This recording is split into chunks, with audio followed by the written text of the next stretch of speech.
Hey Sylvia, Hello. how are you? I'm good, thank you. How are you doing? Yeah, I'm okay. How Good. how lockdown treated you? Are you okay? Yeah. It's the new norm now, so you know, hmm hmm yeah. And you've had a baby Have since we last spoke. How old yeah. is Isla now? She's nearly 7 months old. Oh wow, Yeah, that's great. So an interesting age. yeah. Still not sleeping well at night age. Yeah. Um, but if anybody is here, I am Kat, and I'm joined by Sylvia Garcia, who is our incredible Vinyasa, acro, half of London acro ladies, and all sorts of yoga, and now actually Pilates. Is that right? Are you teaching Pilates now? Well, kind of. I got caught in the training during pandemic type thing, so the course isn't complete yet, and we don't really know when we're going to be able to finish it, sit exams, or any of that kind of stuff. So, Mhm. um, but to be honest, I was teaching Pilates before I started the course anyway, so So just you do. So you unofficially. Yeah, I mean, it's been part of my practice since I started yoga. When I got injured as a dancer, I was told no dancing, no yoga, do Pilates. And yeah. so, yeah, it's something that I love. And I think it complements yoga really well. And so it's just always something that I've had in my little tool belt. I just, Toolbox. yeah. That's the thing. It's all about finding the things. Um, Now we're talking about strength today because we are, well, halfway through the strength challenge.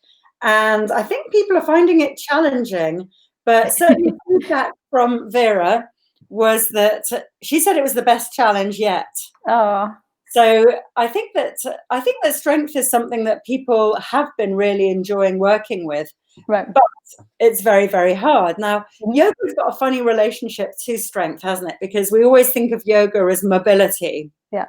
and we don't think of yoga as strength. First of all, Sylvia, what are the benefits of being stronger? Um, well, I think our bodies need to be mobile and strong. We need to have a balance, like with anything. And with strength comes being able to open up some of the kind of harder postures safely rather than hanging into the joints, potentially damaging ligaments, tendons. I've torn muscles. I torn my hamstring tendons when I was a dancer. Because we weren't so focusing on the strengths. We were more about mobility, get your splits, get your kicks high. And, I came to learning the benefits of being strong after injuring myself, being very, very mobile. And actually now I'm not really that bothered about being flexible. I'm more concerned about being strong. And if you think about your body as it ages, you want to be able to stay strong for your life. You don't necessarily need to be able to do the splits or put your legs behind your head when you're 80 or 90. I mean, cool if you can, great, but I'm not sure that's what's going to best serve your body in the long run. Yeah.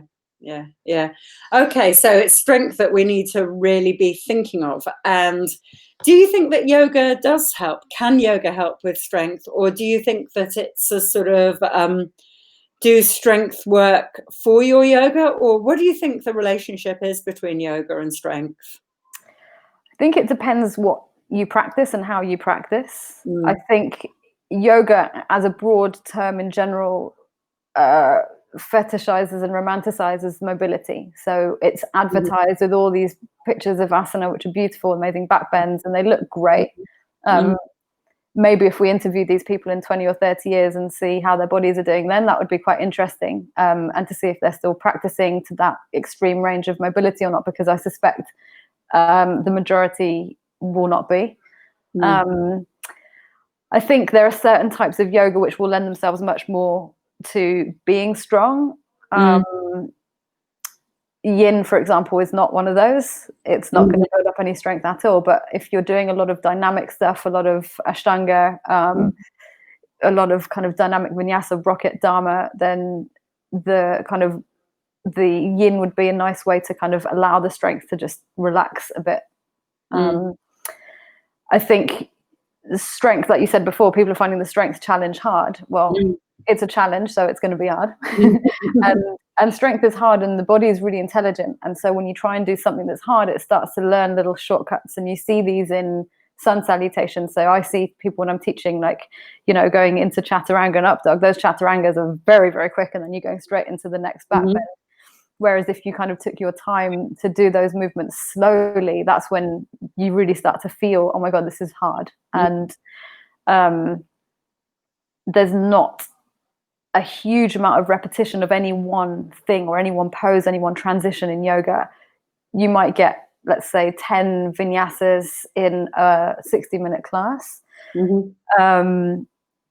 But personally, what I've found really helpful is, like, separate from yoga, is just doing conditioning, just getting strong, whether that is going to the gym or HIIT. By the way, I've never been to a gym, so that's not me, but it could be helpful for some people.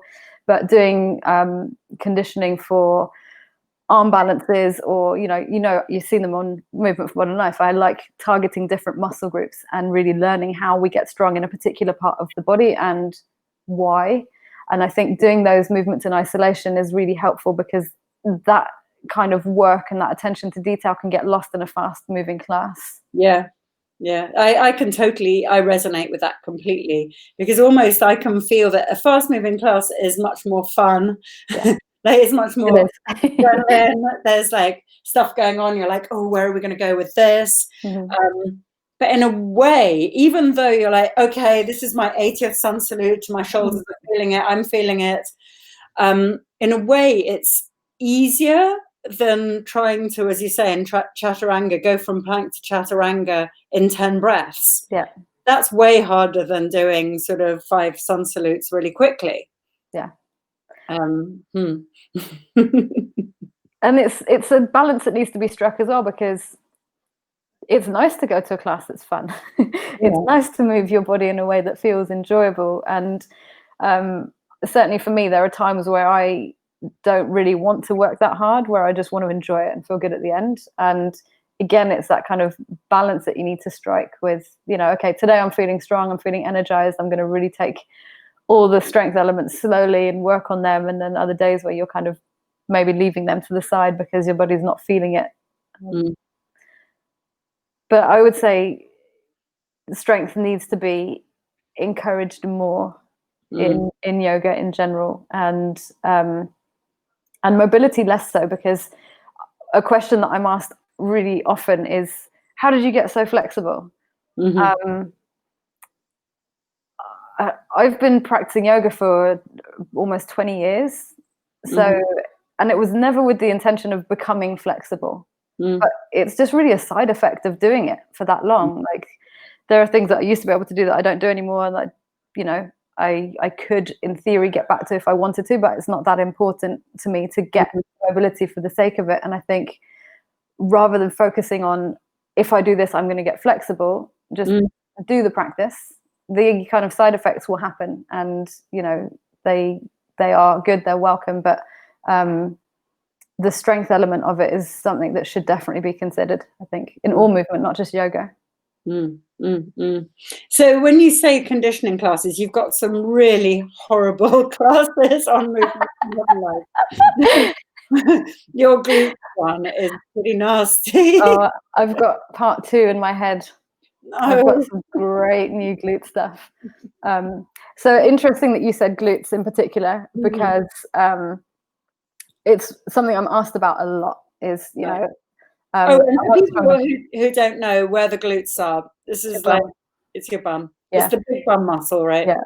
And in fact, it's been asked to me before, like, can you get me a bum that like Kylie Minogue? And then you start doing the glute exercises, and they're like, oh, okay, this is hard. I'm not cool anymore. So for me, the glutes are probably the most underused muscle group in yoga, and the most overstretched. So because we love forward folding, we want to get these hamstrings really long.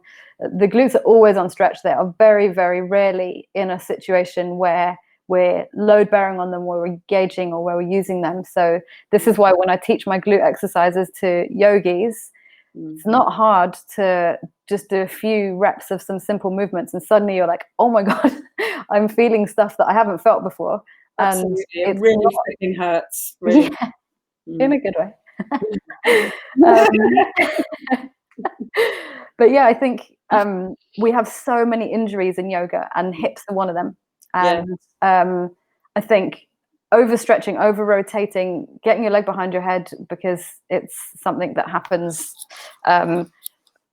it's causing all these kind of issues, but we're not strengthening the muscle group that can give the best support to the hip joint. So we're just constantly working on opening and opening and opening the hips, where there's nothing wrong with that. There's nothing wrong with it, increasing your range of movement in the hip joints. And for a lot of us, we need that. But you also need to think of doing that in a way where you're still building strength, and where you're doing it in a way that it's not going to then damage the joint. Because I've seen an alarming amount of yoga teachers over the past 5 years have hip replacements. It's quite scary. And a lot of these are amazing teachers with incredible practices who I've known for a long, long time. And, you know, suddenly it's like, oh, you know what? My body doesn't want this anymore. And it's trying to learn how to preserve our body so we don't get to that point. And maybe that comes from taking away the end of range, but also supporting how far we go with using muscles like the bum.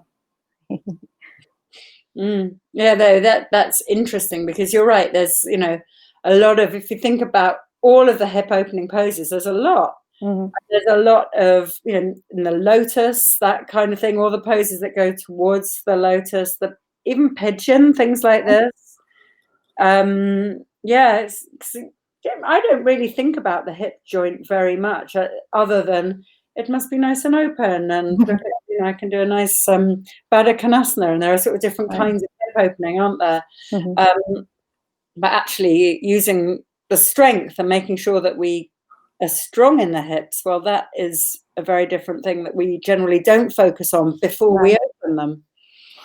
And I think also being strong in yoga land has a bit of a bad reputation, because we imagine strength, we imagine people like bodybuilders, weightlifters who are really big and strong, who as a result of their strength have quite poor range of movement. And so there's this kind of fear almost of, oh, well, if I get strong, I'm going to lose range of movement. And to a certain extent, that's true. So the example I like to use is I used to practice a lot of Ashtanga, and you know, in Ashtanga they love to bind. They love a bind where you're holding your hands behind your back or your leg or your arm or whatever. And it's not, for some people this is not a problem. It's easy. You've got nice long arms, your shoulders are nice and open. I'm not a natural binder. And I used to be able to bind in lots of stuff, and my teacher would come to me in the Mysore section when she's like, I know Sylvia needs help with this, and she'd come and she'd, you know, make my hands. But then I discovered acro and handstands, and I loved it. From like the day one, I was like, oh my God, this is so much fun. I'm upside down, I can learn how to be on my hands. And the more I did this, the less I could bind. And I used to get comments like, you've been handstanding again, haven't you? Because it would take her more effort to do this to me. And I'd be like, yeah, I have. And you know what? It's so much more fun than binding. So if I... the police will be after you, Sylvia. But it's true. Like, my shoulders have a good range. Like, they're healthy. I can do stuff that shoulders need to do. But can I bind in Marichiasana D? No. Do I want to, over being able to do something that I find fun? Absolutely not. So I think there's also that kind of balance to be found in your own personal practice. Yes, that discipline is important. And in Ashtanga, it's really important. So this is, you know, I broke away from the norm a lot compared to the other people I was practicing with. But I don't regret losing any range of movement in my shoulder for getting stronger there. And actually, I think the joint is probably a lot more healthy than these like really big binds, where, not being a natural binder, you get to a point where I'm like, well, why do I need this range in my shoulder? I can reach things off a top shelf. I can do everything that my arm needs to do as a human and more, because I do yoga. So then why do I need to go beyond that? But So that's a really good question. It's like, what is the mobility all about? Because you're absolutely right. It's like being able to reach in all directions is important. Being able to scrub your back, that's key. But, once you can reach all parts of your back, then what? Why are we doing that? yeah. Yeah, it's really interesting. Hazel has said this ties in so well with what my physio has been teaching me. We've been doing glute work to stabilize my SI joint. The strength series is helping. Good. I'm really glad it's helping, Hazel. That's amazing. I'd love to talk to you a bit about moving on from the shoulders and acro. We can go back to those. Is the SI joint, because I'd love for you, because I have a iffy SI joint. Many people who've been practicing yoga for years do have a dodgy SI joint. Yeah. Can you talk to us a little bit about that and strengthening around that?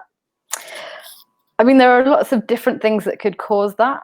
So there's not a blanket answer that's going to help everyone. I would say, I mean, it really depends what it's coming from. So let's just assume that it's tight because of posture and sitting a long time. And so you're kind of always compressing into the lower part of your spine. So mobility is going to be good. And we also we often think of mobility in the spine as like forward and backwards. So I would say lying on your back, doing like pelvic tilts. So you're lowering back into the floor and then you're arching your back. That's quite an obvious one that people do for the SI joint, but rotation will also really benefit it. So like just gentle twists and trying to kind of get a little bit of movement there. And then strengthening the glutes, like short range glute strengthening. So you're really getting that activity in the muscle that will kind of take whatever pressure is on the joint. I would say that anyone with any kind of specific issue like that should ask somebody, whether it's their yoga teacher or if they know a physio or someone, because then you're going to go into the specifics of maybe lifestyle or previous injuries, or even posture, like standing. I stand more on my right leg than my left. All of these tiny nuances will affect the pelvis, the SI joint, and so then it becomes a lot more of a kind of tailored personal approach that you should take to open it up. But yeah, this is the second time in 2 weeks that I've been asked about the SI joint and the glutes and stuff. So it's interesting because I feel like in yoga we have trends of injuries or issues that happen, and there was the year of the knees, there was the year of the hips, which was 2019 was the year of the hips, and 2020 so far, SI joint has been my most frequently asked question, and I'm wondering if that's because we're at home a lot more, we're sitting down a lot more, things like just going for a walk and just general movement, standing up and having your weight on one leg and just bringing the other knee quickly into your chest a few times. That will start to mobilize the back of the pelvis a lot, and that's a really good one. But again, if you're giving that as something to somebody, you want to make sure that you can check their posture, that their shoulders aren't coming forward. So there's not really a simple answer. It's quite a complicated one. But what I would say to that is that if anyone does have a specific question about their SI joints or anything that comes up that causes pain, then please pop it in the comments and I will say some stuff. And we're joined by Alex. Hello, lovely to have you here. And Raki has asked a wonderful question. Apart from yoga, what do you do to get and keep strong? So pick up a 7-month-old. It's funny because yoga was my main practice. For so long. I didn't do anything else. I used to do Pilates alongside it, and I used to swim once a week. But I would spend hours and hours and hours, like we had this conversation in the podcast, like 5 to 8 hours a day practicing, and it was just yoga. Now, since I got into acro and handstands and hand balancing, I think I learned more about how to train the body in a functional way. So I started doing conditioning, just basic stuff like planks, thinking of a certain body part, and just exercises, really boring stuff. Conditioning is never fun. It's functional. But now that I've had a baby, so I wasn't able to practice anything at all during my pregnancy and for 3 months after. So I had almost 9 months of zero physical activity. And when I came back to moving, I was so weak and I was so inflexible, and I dabbled with yoga or movement for modern life. Actually, I was on there logging in and finding the classes because, you know, there are so many of my friends on there and they're amazing. And I was just like, I can't do this. This is not for me right now. I could not do plank. I could not do chaturanga. I tried to jump from crow to plank. Couldn't do it. Fell on my face. Now you know how the rest of us feel. Well, so apart from that kind of realization that I don't have any strength left, it also didn't feel like that's what I needed in my body. So obviously this situation is different because I had a pregnancy, I had relaxin in my body, but I just went then to Pilates and something I really genuinely never thought I'd say, HIIT workouts, Tabata workouts, and yeah, every day I've been doing that for between half an hour and an hour, and it's been amazing. It's been amazing. I never thought I would enjoy that kind of movement. And I've always said I don't enjoy movement for the sake of exercise. I want to move because either I enjoy it or, you know, like yoga, I don't enjoy every single pose, but I really get something from it. And I always thought that like gym movements were never going to be that. But actually, I found some really great people online. My brother's a personal trainer. I live with a personal trainer. And, you know, there are people who really know how to get you strong and make it fun. And this is like, you know, movements that in themselves are not that fun, but that repetition really, really helped me get strong again, and much, much faster than doing it in yoga. And actually, without practicing yoga, I came back to it after like 4 weeks, being able to do chaturanga and being able to do some of these things without having touched it at all, just by building up the strength. So this is probably not the answer that anyone was hoping for. How did you work out? So we're gonna have to. And you know, I completely agree this is not for everyone, because that was me. I was definitely in the corner of like, I don't want to do a workout. I don't enjoy that kind of movement. But then when I felt like the kind of rug got pulled out from underneath me when I was moving and it was yoga, and I was like, this isn't what my body needs now. And I know my body and I know my practice and I know how to modify. And even with all the modifications that I could take, that I could think of, it just didn't feel right. I was like, I'm very inflexible, but my hips, my pelvis and my shoulders are so mobile. So I've got no strength. I'm not flexible, but I'm very loose in my joints. And I did a few weeks of like a couple of classes a week, maybe 2 or 3. And then I just backed off it completely. Now, I think from about 4 weeks ago, I started doing yoga again and enjoying it and being like, okay, this feels safe.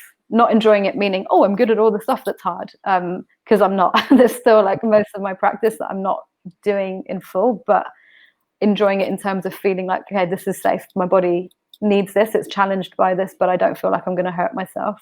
So that's interesting that you knew what safe felt like, because that's something which many of us who don't have such a sort of close relationship with our bodies, we don't really know what feels safe sometimes. No, people on the strength challenge who are doing classes which maybe they're wondering, is this safe for me? It's such a difficult balance to strike, because we are conditioned to associate this is really hard with this is good for me. Right. And, you know, all this terrible gym speak, like feel the burn, or like pain is like fear leaving your body, and all this kind of total nonsense that you hear people say. It's bad, because then when we do something and it's hard, we're like, no, go, we must do more. And especially in yoga, when until recently we were in a classroom full of people maybe, or you're seeing someone on a screen, and you're like, oh, well, they're doing it, so it must be okay. It must be okay. And the teacher tells you to do it, and you're like, well, if the teacher's told me to do it, then the teacher knows what they're doing. It's really difficult balance to strike, to be honest. And a lot of the stuff I've learned with my body is through injury and from going too far. And I've been injured by myself. I've been injured by teachers doing terrible adjustments on me. I've been, you know, on the other I've been on the other side of injury, and as a result from that, having to learn, okay, well, that was too far. Mm-hmm. Now I'm on the beginning of this process, which is going to take me a long time to recover from. Yeah.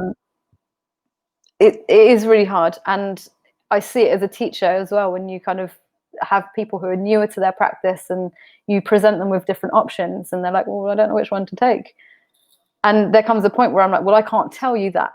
I can watch you and I can advise what I think I can see, but I can't feel what's happening inside your body. And so I also see people who kind of take the other spectrum of that. So you're like, okay, so don't push yourself. Mm-hmm. And they really take that literally. So they're like, you know what? Fine, I'm not this for me today. So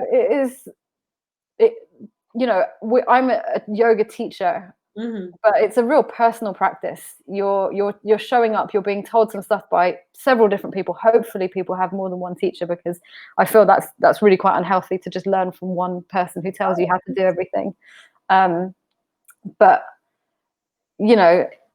with all the wisdom and all the information, us as teachers, we're still students and we're still learning. So we don't know everything, and we do get things wrong, and we definitely don't know the most about your body. So this journey is a kind of like exploration, and you can share stuff with your teacher. That's going to help them so much to be like, oh, you know what, this felt a bit weird. Can we talk about it like after the class? And you get to know someone, you get to kind of get used to watching them at certain times when they're making movements and things. But when you're practicing online, whether it's, on Movement for Modern Life, or whether it's a Zoom class, or, whatever your new norm is, it is difficult to know, like, what's too much. Right, exactly. Yeah.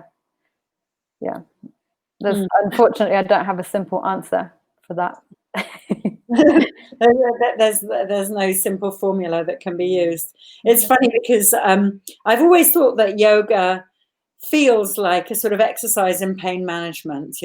There's sort of, it's all hurts a little bit, but it's just like, the interesting thing about yoga is you get used to discerning different kinds of pain. There's definitely like some pains are not good, like sharp shooting pains. There are pains like what I can speak to, like when you tear your hamstrings, not through yoga for me, but where there's just a kind of block in your movement. And if you push through that, it's gone. So, there's certain things that your body is quite wise. Mm-hmm. And if you can back away from that a little bit and the pain subsides, stay there. So you could still do the same shape or a similar shape without being totally at the edge of it. But you want to feel like challenged. Like shaking is okay with me. Like that's okay to feel that kind of muscle fatigue. And it feels like pain, but it's not really, because if you're in a plank and you're shaking and you're hating the teacher for a brief moment, but you come out of that plank instantly, you're good, you're fine. So I think that's a good way of measuring kind of a sensation to see if it's too much or not. That's a good idea. And I think Emma has got a really good point.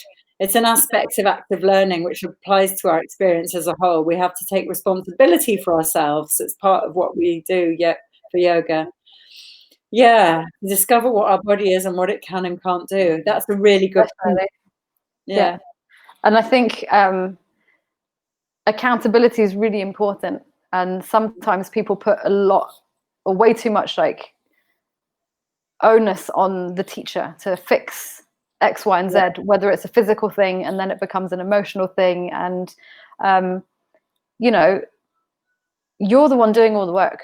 And sometimes people come up to me after a class and, oh my God, that was incredible. I loved it. Thank you. That thing you said was amazing. Yeah. And I've got no idea what they're talking about, because I say lots of stuff. I talk and things come out of my mouth, but, I don't pre-plan every word that I'm going to say, but the stuff that resonates with people, it's not going to be the same for everyone in that room. And so what you're learning from that teacher in that hour or that 90 minutes, it might be very different than what another person's learning. So it really is about kind of I guess, empowering yourself as a student to be like, what do I need from this? What is going to serve me? Because not all of it will. And, you know, there'll be some stuff that I say that people will be like, oh God, that joke again. Or, you know, they won't. My jokes are really good. I love them. I bet they are. But I know what you mean, because sometimes also, you know, teachers can say things 100 times and they don't sink in, but it's like that 101, just because something else has happened today and it's the way they say it. Yeah, it's an interesting thing. And you can also see it when, like, for example, you're giving a correction, but it's really just for one person who's doing it wrong. So you're just repeating the correction. Let's say someone's in down dog and you're saying something and everyone's doing it apart from the one person. And you keep saying it, and there's only so many ways you can rephrase the same instruction and get creative before you have to go over to that person. But it's really interesting how people can block out certain things when they're like, no, because they're obviously hearing it. It's there, the voice is loudest in the room, but they just kind of, nope, not for me, not today. I can resonate with that one. That's funny. No, didn't hear that. No, there was no other chaturanga. I'm sure she said child's pose. No. That's funny. Now, what I'd really also like to touch on with you, because you have always been, like, say, you know, you've had a very, very strong active practice, and as an acro yogi, you spend a lot of your time upside down and doing shoulder strengthening. So for those of us who don't have massively strong shoulders and we're trying to get up a bit more strength to invert, to do, say, a bakasana even, like, can you give any little tips on how we can make a start on that? I mean, unfortunately, I'm going to say a lot of stuff that's not popular here today. The things that you don't like are the things you need to do. So plank. You see, I heard yin. Yeah, so that's fine. You can hear the yin, but yeah, it's honestly, I've said it loads and loads and loads. Conditioning is not fun. And there's this kind of romanticized idea of yoga being like fun and spiritual and everything feels good, but it's not fun. I don't like plank. I don't like doing the stuff that I do to get strong. But it's a little bit like brushing your teeth. Is that the highlight of your day? Not really. Would you not do it? Of course not. You're going to brush your teeth. And okay, it's a much shorter amount of time and it's less physically challenging, but the bigger picture is, you know, your body needs this, just like your teeth need to be brushed. Your body needs to get stronger. I would say to get strong, the good news is it doesn't need to be fancy. You don't have to kind of be binding or have your arms behind your head or anything like that. Like side planks, transitions between them are going to be good. Plank knee to nose, amazing. And actually that's interesting because now doing these kind of HIIT and Tabata workouts, I've now learned that the gym speak name for that is mountain climber, and I hate them. But we do them for like 30 seconds to a minute, whereas in yoga you do them for like 10 or 15 seconds, and I was not enjoying myself. But it's interesting coming back to a movement like that and being like, okay, it's actually very functional. It's not fun. But yeah, I feel like often I'm a little bit the bearer of bad news because people ask me all these questions. How do I get strong? How do I do all this? And I really wish I had a really nice, fun answer to be like, oh, you know what? Just drink a cocktail on a beach and your shoulder muscles will really increase. But other than like hard work and repetition of really boring stuff, it's not that fun. But the bigger picture is that maybe for you, you might be able to do loads of inversions, or the bigger picture could be, you know, for you, your shoulders are going to be really healthy for a long, long time, and both are fine. But yeah, one day I might figure out a way of making people strong that's not hard and boring. In the meantime, I haven't got there yet. People. Yeah, I've always thought that it was one of life's good poses. Just, you know, you kind of don't need to sort of worry too much about it. You just stay there and feel it. This is interesting from Emma. I can no longer do plank properly as one foot doesn't flex. Oh, I have to do it with the top of my feet on the ground, like upward facing dog. Okay. Any other thoughts about how Emma might be able to? I mean, that is a way of making a plank harder. So if that's the modification you're taking, I would say that's fine. You're still going to get strong. You're going to get stronger faster, but make sure it's not hurting your knees. So that's the main place that might start to affect that. You could do it on a sofa. So you've got your legs on the sofa, lower part of the leg, and your arms are straight out in front of you. So actually the body is completely flat. It's not down at an angle. So not only are your feet kind of comfy with the cushion, you don't have any kind of flexion at all, and you're still weight bear. You can also do planks against the wall. So you can stand up, and the further away from the wall you go, the harder it's going to be. It could go from a straight arm plank to chaturanga, and you're kind of lowering your body towards the wall. It's hard because I have done them, and they feel quite gratifyingly easy in comparison because you just don't have the weight on it. The wall ones, yeah, it is easier, but you can make them way harder by walking further away. There's definitely an angle you can hit where you're like, not so easy anymore. Oh, really? Oh, yeah. Yeah. Oh, no, if you stand quite upright, it's amazing, especially if you're coming back from injury rehabilitation, or if you're new to it, because you're not bearing anywhere near your whole body weight. But if you start to take those hands lower down, you'll get to a point where it feels challenging in the upper body, but then you're also going to get to a point where you're flexing at the ankles. So I would suggest for that one, the sofa one, the sofa modification. Another thing you can do if you have a friend or partner or someone with you is get them to hold your legs, and you're in plank and you're holding it, and it's a partner exercise, and you can be just in plank, you can walk, so like little wheelbarrows, or you can do your press ups. Loads of ways of doing that without flexing the foot, and it makes it fun.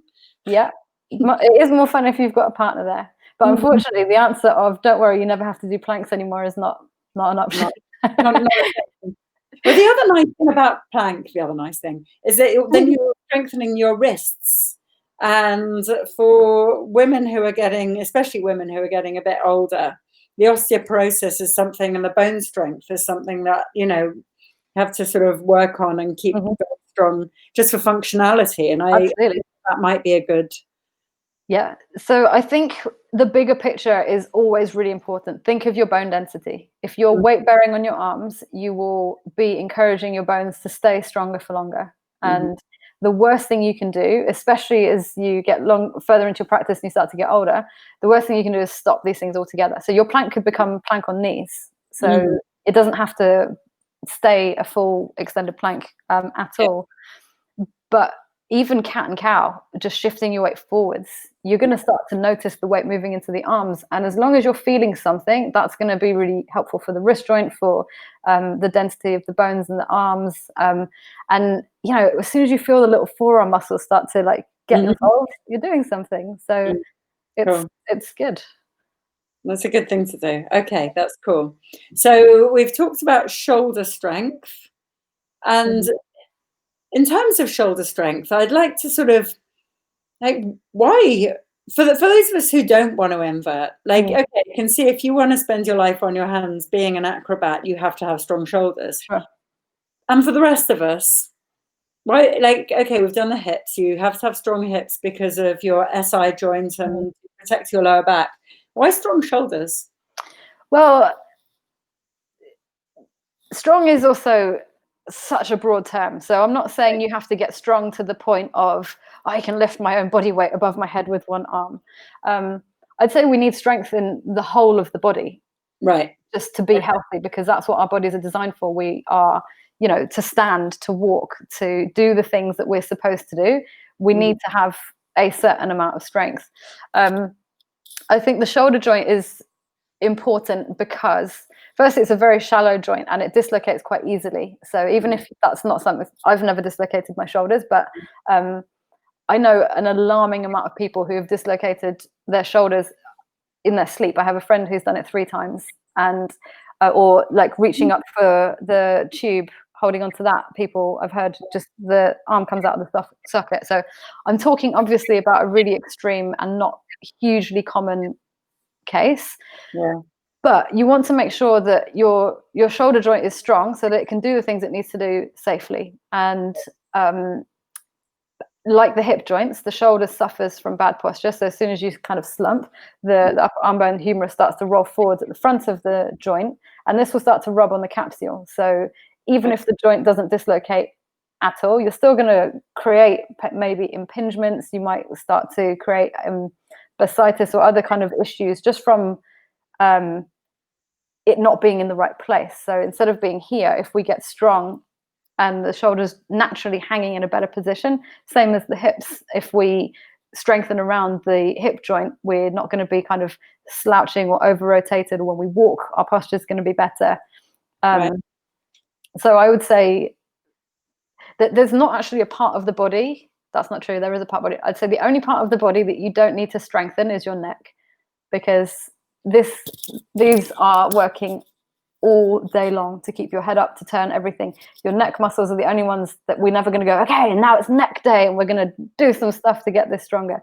Other than that, I would say you want to make sure that you've got a good amount of strength everywhere, and the shoulders being so mobile definitely need some attention, because they can move in big ways. Yeah. Yeah. No, that's a really interesting point. And the other thing about the neck, I had some real realizations on the neck and the shoulder strength interaction when I discovered forest yoga. Okay. Because there's a lot of emphasis on strengthening shoulders. They do this horrible form of downward dog, turbo dog. Have you ever done that? Oh yeah, I love a turbo dog. We'll have a tutorial on that, which is actually really good. But it is a really nice way of doing a downward dog that doesn't just rest easy into it. You are working your shoulders quite nicely. So I do like that one. But the other thing that Forrest really says is that whereas, I certainly want to stiffen up when I do that, it's really relaxing the neck in all the poses.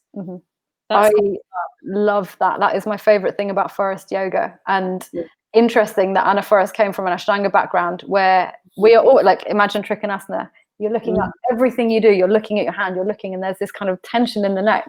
And then she was like, you know what? Let's not do that.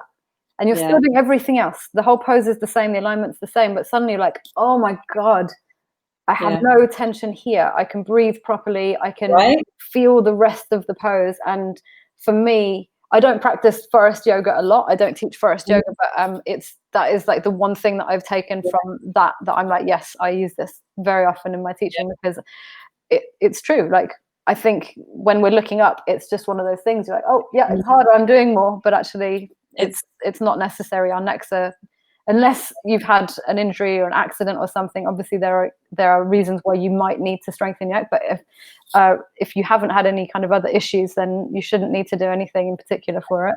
Yeah, no, absolutely. And it's like our necks work so hard and just contribute so much stress. And I must say, I was the same. I used to practice always, look up the hands. That was the instruction. And nowadays people do. I know lots of teachers who aren't forest teachers will give permission to look down during a Trikonasana. Just having that permission, it's weird, isn't it? How liberating it is. Like, oh, phew, I don't actually need my neck to be involved in all of the movements. And this wonderful forest one of like using your hand to get up.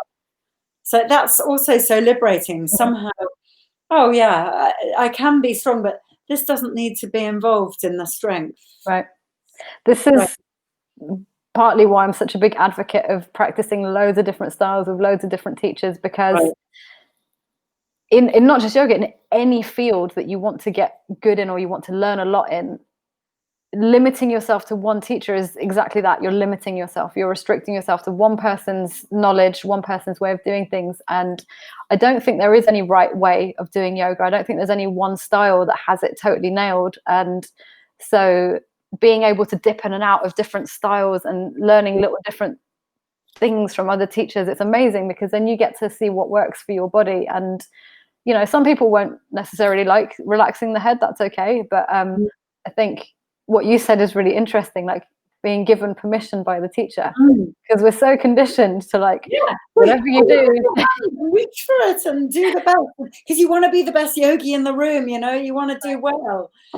But yeah, you do need the permission. You do need a teacher to say, you know what, you can bend your knees, you right. can look down, you can take care of your lower back now. It's funny though, because otherwise you'd just be like, no, I want to do well. I want to be the best student here. And we've been taught that, you know, especially a spiritual practice, it's sacrifice and it's hard. And, you know, so there's that kind of element where like, oh, well, I'm just going to sacrifice my neck for this posture because that's what I'm supposed to do here. Absolutely. We've been asked, what is Turbo Dog? I'm actually just going to send a little link of our Turbo Dog tutorial, because basically it's you keep your elbows a bit bent, you like engage, you really engage in your upper trapezius muscles. Yes. I'll send you the video, Emma. It will transform your down dog. And it's one easy way of making down dog go from something lovely, restful, calming. Get a good shake on during even a down dog. Yeah, I love a turbo dog. I can imagine. Yeah. And it really does build strength for inversions and makes you feel so much better, rather than that kind of dumping into joints. And again, that goes back into the kind of, in a lot of our yoga, in a lot of the yoga I have done, I have dumped into my joints all my life. Mm-hmm. You know, in Ashtanga, I was drawn to Ashtanga because I've got long arms and I can do those things. But as a result, I wouldn't get strong at all. I'd just lean into things and flop, which is not going to help anything. So hence now things are starting to go not quite so well. But you're right, Emma. It goes back to be your own teacher and not blindly follow. But that is so hard, especially if you're younger, especially if you don't know your own body, especially if you're competitive. Well, all of those things. It's really hard. And I think, unfortunately, I've seen a lot of teachers really do a big disservice to their students by not letting them do their own thing.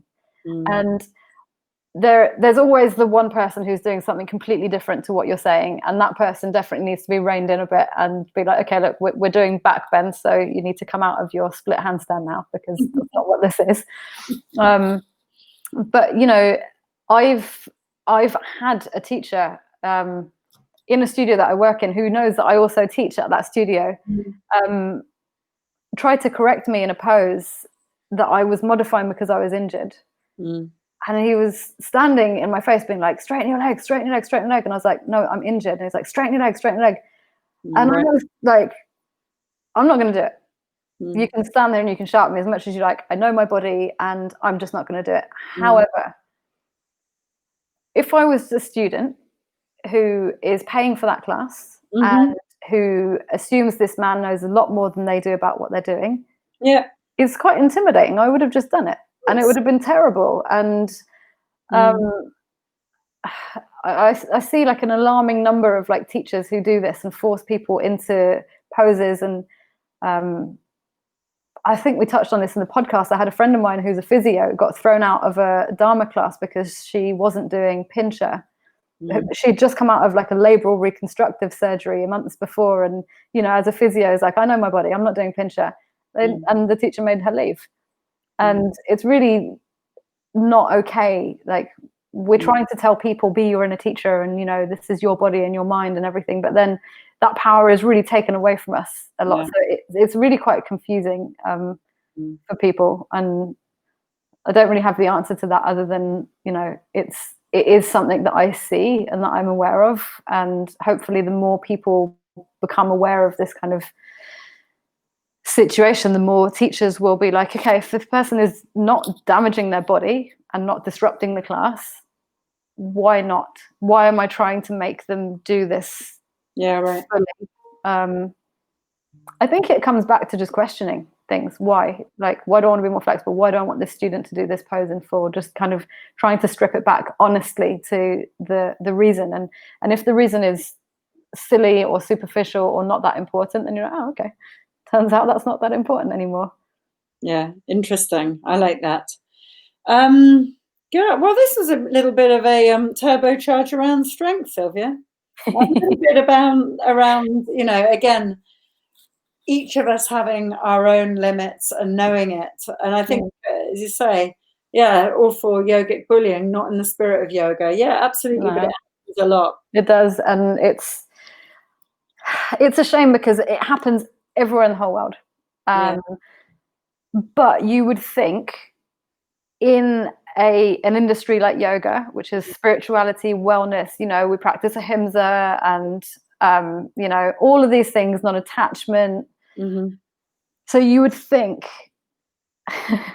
that we wouldn't have these people, but we do. And I saw it really clearly. I used to work, before I was teaching full-time, I used to work on reception at a yoga studio, and I got screamed at on a regular basis. And the most common complaint I had, why people would be like purple with rage screaming at me, would be because I wouldn't let them into classes for free.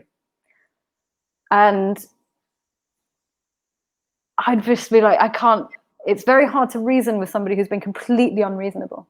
And, you know, you say all these things like, you know, the teacher gets paid per student, which is only one of the reasons why you need to pay for the class. But, you know, it's really quite shocking when you see these kind of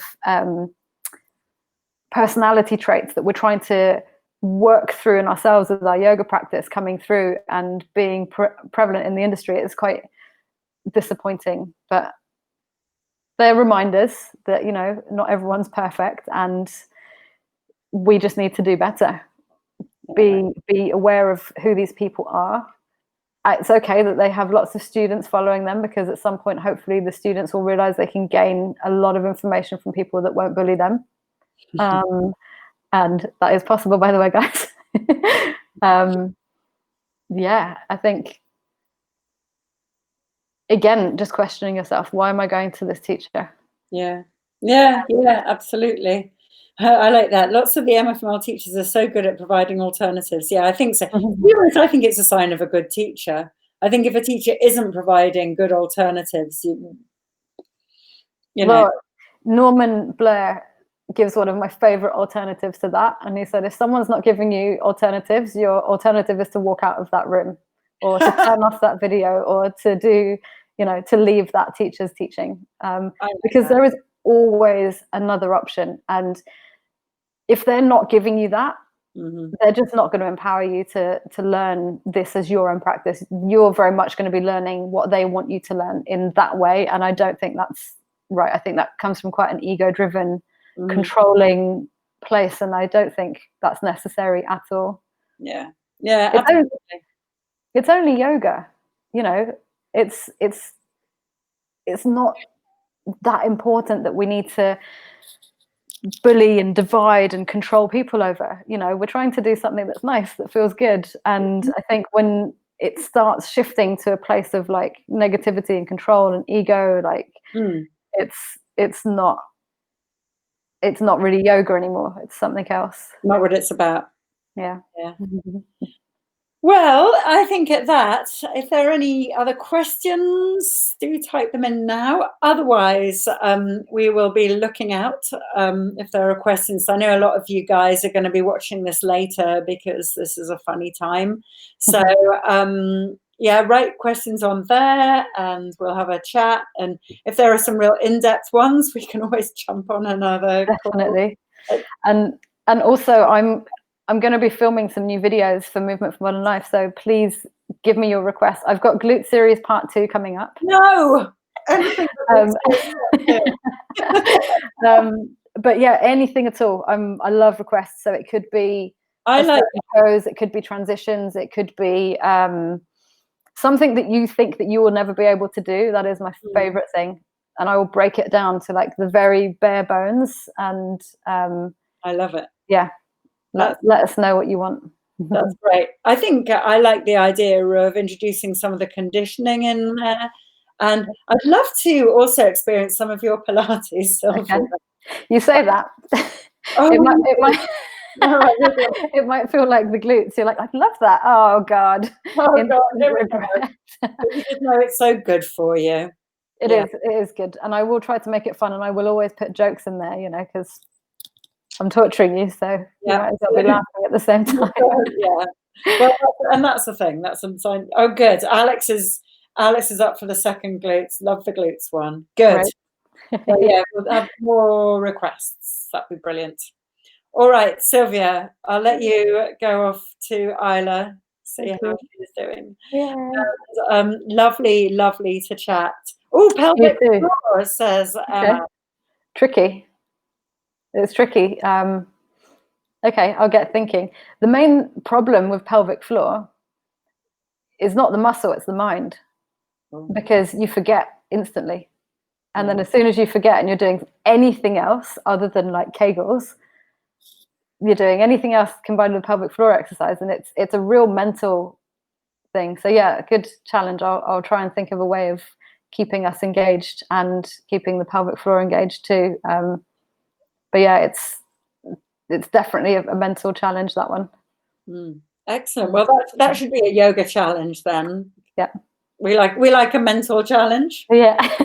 Excellent. Good. So yeah, keep the suggestions coming, guys. Keep it on the thread. Any other questions, anything about what we've talked about, keep them on here. That'd be brilliant. Yay. All right, thanks, guys. Good to see you, and have you too, always. Everybody. Thanks for joining us. Take care. Pleasure. Bye. Bye.